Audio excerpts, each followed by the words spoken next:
Hello friends, ನಮಸ್ಕಾರ ಎಲ್ಲರಿಗೂ. Cooking with Pratiksha ಚಾನಲ್ಗೆ ನಿಮ್ಮೆಲ್ಲರಿಗೂ ಆತ್ಮೀಯವಾದ ಸ್ವಾಗತ. ಇವತ್ತಿನ ರೆಸಿಪಿಯಲ್ಲಿ ಇನ್ಸ್ಟಂಟಾಗಿ ನಾವು ಪಡ್ಡನ್ನು ಯಾವ ರೀತಿಯಾಗಿ ಮಾಡ್ಕೊಳ್ಬೋದು ಅಂತ ತಿಳಿಸ್ಕೊಡ್ತಿದ್ದೇನೆ. ಈ ರೆಸಿಪಿ ತುಂಬಾ ಬೇಗನೆ ರೆಡಿ ಮಾಡ್ಕೊಳ್ಬೋದು. ಕೇವಲ 10 ನಿಮಿಷಗಳ ಕಾಲಾವಧಿಯಲ್ಲಿ ನಾವು ಇದನ್ನು ರೆಡಿ ಮಾಡ್ಕೊಳ್ಬೋದಾಗಿದೆ. ಮೊದಲಿಗೆ ನಾನಿಲ್ಲಿ ಒಂದು ಪಾತ್ರೆನ ತೊಗೊಂಡು ಅದಕ್ಕೆ 1/4 ಕಪ್ ಆಗುವಷ್ಟು ಅವಲಕ್ಕಿಯನ್ನು ಸೇರಿಸ್ತಾ ಇದ್ದೇನೆ. ಅದೇ ಕಪ್ಪಳತೆಯಲ್ಲಿ ಅಂದರೆ 1/4 ಕಪ್ ಆಗುವಷ್ಟು ಮೊಸರನ್ನು ತೊಗೊಂಡಿದ್ದೇನೆ.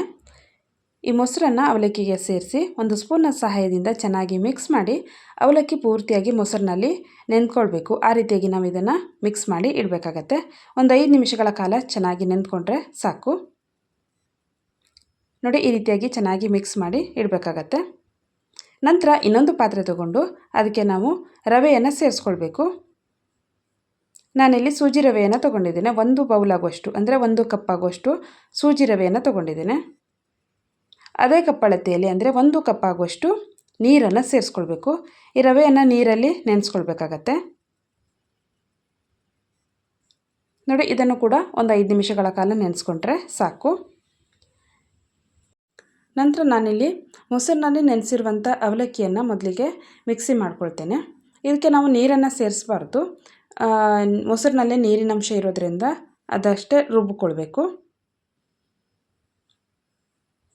ಇನ್ನು ಮೊದಲಿಗೆ ಇದನ್ನು ನೀಟಾಗಿ ರುಬ್ಕೊಂಡ ನಂತರ ನಾವು ಇದಕ್ಕೆ ರವೆಯನ್ನು ಸೇರಿಸ್ಕೊಳ್ಬೇಕಾಗತ್ತೆ. ಮೊಸರು ಮತ್ತು ಅವಲಕ್ಕಿಯನ್ನು ರುಬ್ಬಿದ್ದಾಗಿದೆ. ನಂತರ ಇದಕ್ಕೆ ರವೆಯನ್ನು ಸೇರಿಸ್ಕೊಳ್ಬೇಕು. ನೋಡಿ, ನೆನೆಸ್ಕೊಂಡಿರುವಂಥ ರವೆಯನ್ನು ಪೂರ್ತಿಯಾಗಿ ಸೇರಿಸ್ಕೊಳ್ತಿದ್ದೇನೆ.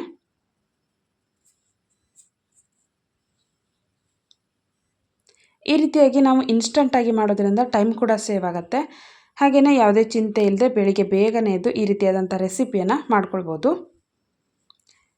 ನೆನೆಸಿರುವಂಥ ರವೆಯನ್ನು ಪೂರ್ತಿಯಾಗಿ ಸೇರಿಸಿ ನೀರನ್ನು ಸೇರಿಸ್ದೇ ಹಾಗೆಯೇ ರುಬ್ಕೊಳ್ಬೇಕು. ಇದನ್ನು ನೋಡಿ, ರೆಡಿಯಾದಂಥ ಹಿಟ್ಟನ್ನು ಈಗ ಒಂದು ಪಾತ್ರೆಗೆ ಸೇರಿಸ್ಕೊಳ್ತಾ ಇದ್ದೇನೆ.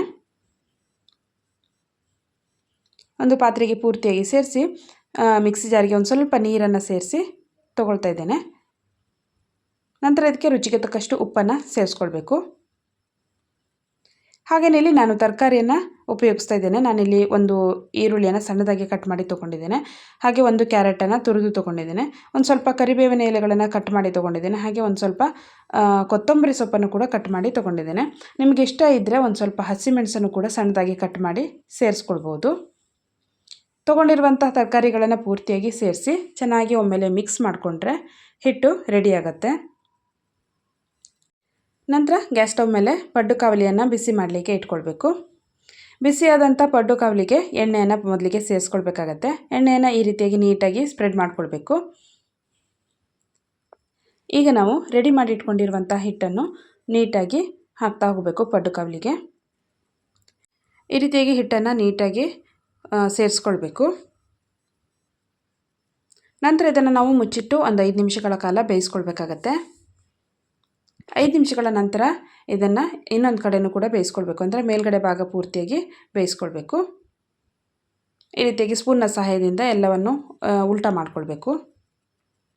ನೋಡಿ, ರೆಡಿಯಾದಂಥ ಪಡ್ಡನ್ನು ಒಂದು ಪಾತ್ರೆಗೆ ತೆಗೆದಿಟ್ಕೊಂಡು ಮತ್ತೆ ಉಳಿದಿರುವಂಥ ಹಿಟ್ಟನ್ನು ಮತ್ತೆ ಪುನಃ ಇದೇ ರೀತಿಯಾಗಿ ಹಾಕ್ಕೊಳ್ಬೇಕಾಗತ್ತೆ. 2 ಕಡೆಗೂ ಚೆನ್ನಾಗಿ ಬೇಯಿಸಿ ತೆಗೆದುಕೊಂಡ್ರೆ ಪಡ್ಡು ರೆಡಿಯಾಗತ್ತೆ. ಇದಕ್ಕೆ ನೀವು ಚಟ್ನಿ ಮತ್ತು ಸಾಂಬಾರು ಜೊತೆಗೂ ಕೂಡ ಸರ್ವ್ ಮಾಡ್ಬೋದು.